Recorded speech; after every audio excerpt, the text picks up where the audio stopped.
even with the VA, in going through claims and so on and so forth, where if you have your own independent medical opinion and the VA has their own examiner and says, no, it's just not as likely, or whatever the verbiage is. I mean, the tie is supposed to go to the runner, in terms of, no, you've presented this evidence and you have an independent medical opinion, and that's how it's supposed to work. Well, does it always happen? No, because it's, at least in my opinion, it's all in the interpretations of the raider or, whatever bureaucrat's looking at it on the back end, right?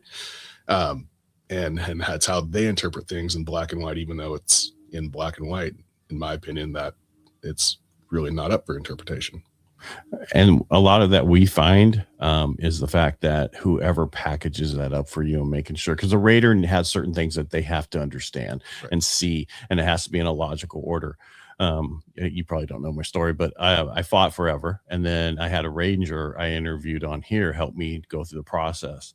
And the process was, I learned so much from him, but then I learned so much more going through the process and how dealing, listening to, there's VA raiders on YouTube that actually tell you different things. And then there's a guy who was a VA raider who does 500,000 claims a month, or money he gets for vets a month, 500,000. So that's a lot of claims he does a month.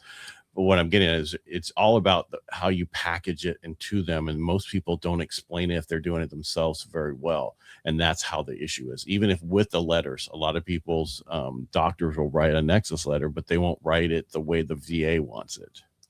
Right. And and I hate to say it, because I tried talking with one of my doctors about, providing a Nexus letter, and it's something that I think they even get weird about. If it's a VA one, they're told you can, but don't. Right. Well, I mean, if it's a VA one, they won't. Right. Even though they can't, they were told they could, but that's looked bad upon to do it. Right. And I think, that's why I like community care. Because Absolutely. community care people will do it.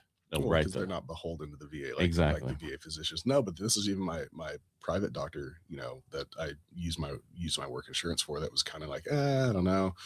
So, I mean, I did find somebody that was willing to review my medical records and look at the evidence that I provided and agreed that, there was Nexus, and wrote a sufficient letter to get a couple things awarded that probably wouldn't have been if I didn't go that route.